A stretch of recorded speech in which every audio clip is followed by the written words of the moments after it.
உண்மையா உழைக்கிற நமக்கு எல்லா நன்மைகளும் நாடி வந்து கூடுதடா.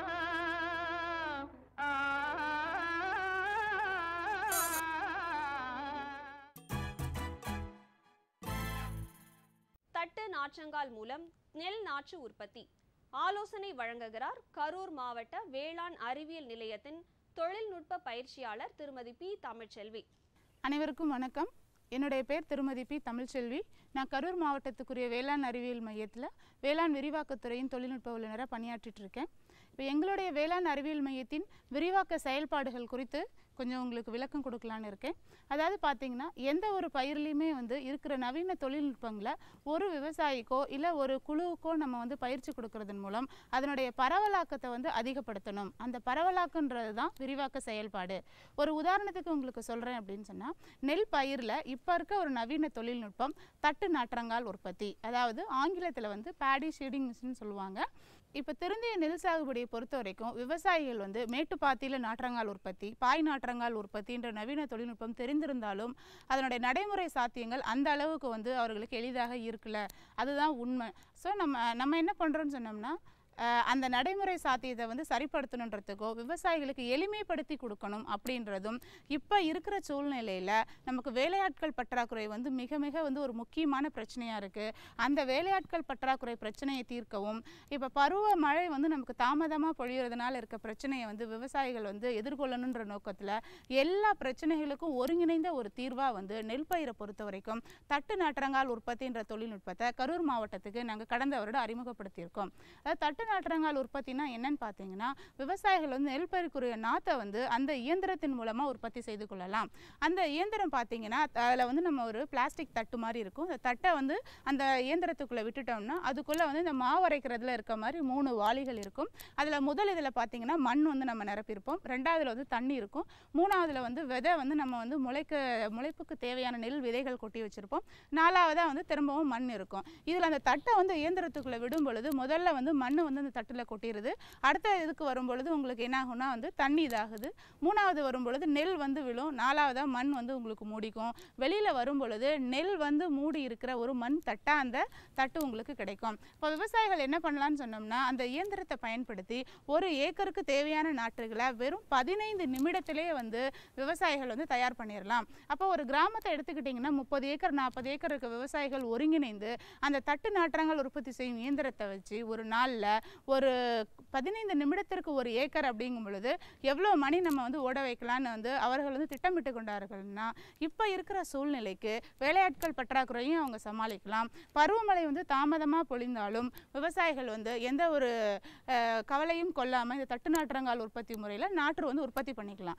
இதில் உற்பத்தி பண்ண நாற்றை 12 நாட்களுக்கு அடுத்து 13வது நாள் அந்த நாற்றை எடுத்து விவசாயிகள் நடவு வயலில் நடவு செஞ்சிடணும். தட்டு நாற்றங்கால் மூலம் உற்பத்தி செய்த நெல் நாற்றுகளை விவசாயிகள் இயந்திரங்கள் மூலம் தான் நடவு செய்யணும்ட்டு நினைக்க வேண்டாம். ஏன்னு பார்த்தீங்கன்னா, 12 நாட்கள் அப்புறமா 13வது நாள் அந்த தட்டு நாற்றங்காலில் இருக்க நெல் நாற்றுகளை வேலையாட்கள் வைத்து நம்ம எடுத்து கயிறு பிடித்து நடவு வயலில் திருந்திய நெல் சாகுபடி முறைக்கு நடவு செய்வது போல் வரிசையாக நம்ம நடவு செய்து கொள்ளலாம். இயந்திரங்கள் கிடைக்கிற இடத்துல இருக்க விவசாயிகள் நம்ம நடவு இயந்திரம் மூலமாக இந்த நாற்றுக்களை நடவுக்கு பயன்படுத்திக்கலாம். இதன் மூலம் நமக்கு நாற்று உற்பத்திக்கான நாட்கள் மிக மிக குறைகிறது. 12 நாட்கள் மட்டும்தான் நம்ம நாற்று உற்பத்திக்கு எடுத்துக்கிறோம். 13வது நாள்லேருந்தே நமக்கு நடவு வயலுக்கு நாற்றுகள் தயாராக இருக்கிறது. அதனால் இந்த நவீன தொழில்நுட்பத்தை கண்டிப்பாக மற்ற மாவட்டங்களில் இருக்கிற அனைத்து விவசாயிகளும் கடைபிடிக்கணும். இதில் ஏதாவது சந்தேகங்கள் இருந்தாலோ பயிற்சிகள் தேவைனாலும் நீங்கள் வேளாண் அறிவியல் மையத்தை தொடர்பு கொள்ளலாம். குன்றக்குடி வேளாண்மை அறிவியல் நிலையம் தனது விரிவாக்க பணியினை கால்நடை வளர்ப்பு, மீன் இன வளர்ப்பு, கோழி இன வளர்ப்பு என்று இல்லாமல் அம்மாவட்ட வேளாண் பெருமக்களுக்கு பிற பயிற்சிகளையும் அளித்து வருகிறது. குறிப்பாக தோட்டக்கலையில் வேளாண் பெருமக்களுக்கு பல்வேறு அறிவுரைகளையும் தொழில்நுட்ப விளக்கங்களையும் அளித்து வருகிறது. குன்றக்குடி வேளாண்மை அறிவியல் நிலையத்தின் முனைவர் செந்தூர் குமரன் அவர்கள் தோட்டக்கலை அப்பகுதியில் எவ்வாறு விரிவாக்கம் செய்யப்படுகிறது என்பதனை கூறுவதை காண்போம்.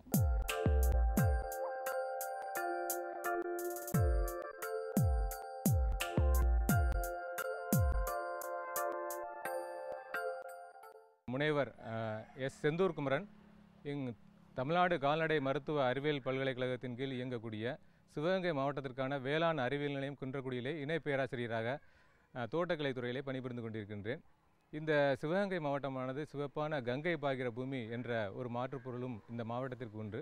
மிகவும் வறட்சியான மாவட்டமாக இந்த மாவட்டம் இருப்பதால் இந்த மாவட்டத்திற்கு தேவையான அனைத்து தோட்டக்கலை சார்ந்த உதவிகளையும் இந்த வேளாண் அறிவியல் நிலையம் மூலமாக கடைக்கோடி பாமர விவசாயிகளுக்கும் வழங்கி கொண்டிருக்கின்றோம். இந்த வேளாண் அறிவியல் நிலையத்தின் மூலமாக இந்த மாவட்டத்திலே பல பயிர்கள் சாகுபடி பரப்பில் இருந்தாலும் புதிய தொழில்நுட்பமான துல்லிய பண்ணைய திட்டம் என்ற தொழில்நுட்பத்தின் கீழ் கிட்டத்தட்ட 2200 ஹெக்டேர் பரப்பிலே இந்த மாவட்டத்திலே துல்லிய பண்ணைய திட்டம் மிக சிறப்பாக செயல்படுத்தி கொண்டிருக்கின்றது. இந்த துல்லிய பண்ணைய திட்டத்தின் விரிவாக்கத்திற்கு முதல் காரணமே வேளாண் அறிவியல் நிலையம் குன்றக்குடி தான். இந்த வேளாண் அறிவியல் நிலையம் குன்றக்குடியின் வாயிலாக கடந்த 2008-09ஆம் ஆண்டு பரிச்சாத்தியமாக 20 ஹெக்டேர் பரப்பளவிலே இந்த துல்லிய பண்ணைய திட்டம் அறிமுகப்படுத்தப்பட்டது. இந்த துல்லிய பண்ணைய திட்டமானது சாலை கிராமம் என்ற ஒரு சிறு கிராமத்திலே இளையான்குடி வட்டாரத்தில் இருக்கக்கூடிய சிவகங்கை மாவட்டத்தின் ஒரு கிராமத்திலே அறிமுகப்படுத்தப்பட்டது. அன்றிலிருந்து கிட்டத்தட்ட 4 வருடமாக இது பயிர் விரிவாக்கம் செய்யப்பட்டு இன்று 2200 ஹெக்டேர் பரப்பிற்கு மேலாக இந்த துல்லிய பண்ணைய திட்டம் செயல்படுத்தி கொண்டிருக்கின்றோம். இந்த துல்லிய பண்ணைய திட்டத்திலே மிளகாய், கத்தரி, வெண்டை போன்ற காய்கறி பயிர்களை மிக பரவலாக மேலக்காடு கௌரிப்பட்டு என்ற சிறு கிராமத்திலே கிட்டத்தட்ட 500 ஏக்கர் பரப்பளவிற்கும் அதிகமாக வேளாண் அறிவியல் நிலையத்தின் மூலமாகவும் தேசிய ஊரக வளர்ச்சி வங்கி நிதி உதவியோடும் NADP திட்டத்தின் வாயிலாகவும் நாங்கள் அறிமுகப்படுத்தியிருக்கின்றோம். இந்த துல்லிய பண்ணை திட்டத்திலே 2-3 சங்கங்களை இந்த வேளாண் அறிவியல் நிலையத்தின் மூலமாக நாங்கள் உருவாக்கி இருக்கின்றோம். வடக்கு சாலை கிராமத்தை தலைமையிடமாக கொண்டு சாலை கிராம துல்லிய பண்ணைய திட்ட விவசாயிகள் சங்கம் என்ற ஒரு சங்கத்தை ஏற்படுத்தி அங்கே 100 விவசாயிகள் இந்த சங்கத்தில் இணைந்து மிகச் சிறப்பாக இந்த அணுகுமுறையை செய்து கொண்டிருக்கின்றார்கள். அதுபோலவே சிவகங்கை வட்டத்திலே நாட்டரசங்கோட்டையை தலைமையிடமாக கொண்டு நாட்டரசங்கோட்டை சுற்று வட்டார துல்லிய பண்ணை விவசாயிகள் சங்கம் என்ற ஒரு சங்கத்தை ஏற்படுத்தி அங்கே ராமச்சந்திரன் என்கிற விவசாயியை தலைவராக போட்டு மிகச் சிறப்பாக காய்கறி விவசாயத்தை விவசாயிகள் அணுகி மிகுந்த லாபத்தை எடுக்கின்றார்கள்.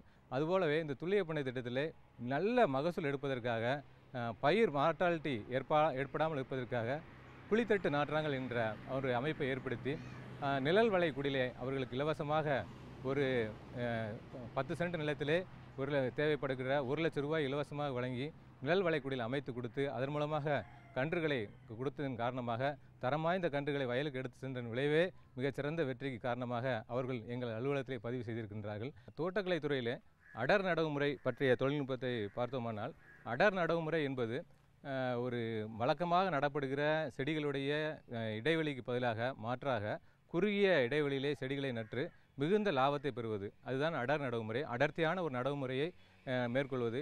இது பரவலாக பல பயிர்களை கடைபிடிக்கப்பட்டு வந்தாலும் நம்மளுடைய மா பயிர்களே இப்பொழுது சிவகங்கை மாவட்டத்திலே மிக சிறப்பாக இதை செயல்படுத்தி கொண்டிருக்கிறோம். வேளாண் அறிவியல் நிலையம் குன்றக்குடி மூலமாக அடர் நடவுமுறையில் கிட்டத்தட்ட பார்த்தீங்கன்னா மிக குறுகிய நடவடிக்கையில் நம்ம 30 அடிக்கு 30 அடி அப்படி மா சாகுபடி பண்ணோம்னா கிட்டத்தட்ட பார்த்தீங்கன்னா ஒரு ஹெக்டேர் பரப்பளவில் 200 கன்றுகள் நம்ம வச்சு பராமரிக்கலாம்.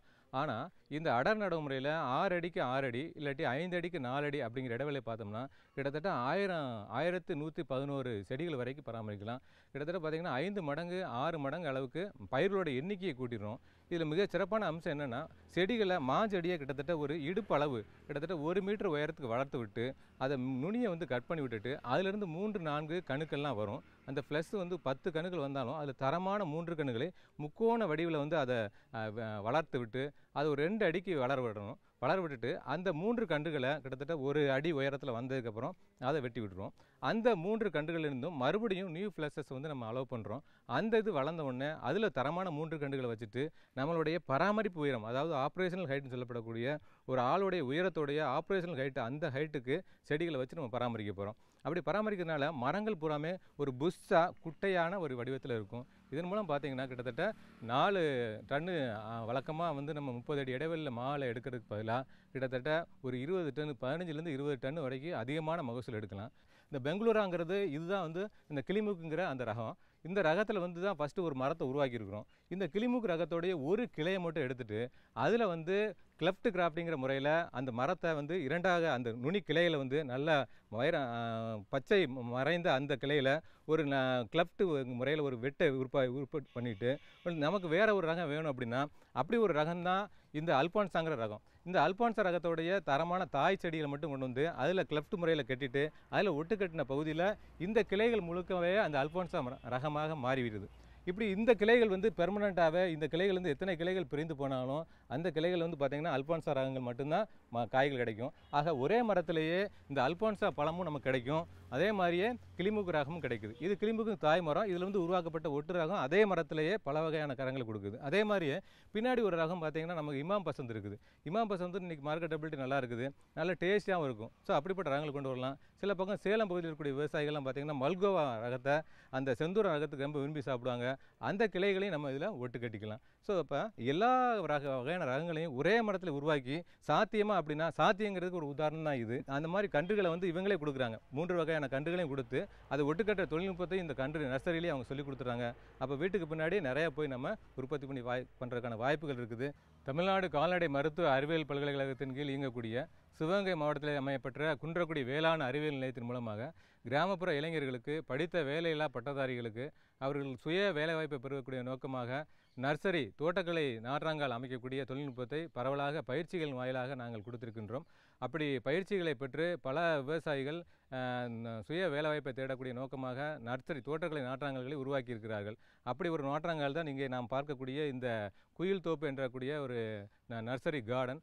இதில் வந்து ராஜசேகர் அப்படிங்கிற ஒரு இளைஞர் வந்து கடந்த 4 வருடங்களுக்கு முன்பாக இந்த வேளாண் அறிவியல் நிலையத்தை தேடி வந்து எனக்கு ஏதாவது ஒரு வேலை வாய்ப்பு வேணும்னு சொல்லி கேட்ட பொழுது, இவர் வந்து ஒரு 7 ஏக்கர் நிலத்தில் தென்னை தோப்பு வச்சுருந்தார். அந்த தோப்புக்குள்ளேயே இந்த கன்றுகளை உருவாக்கக்கூடிய தொழில்நுட்பத்தை வேளாண் அறிவியல் நிலையத்தின் மூலமாக நாங்கள் வழங்கியிருந்தோம்.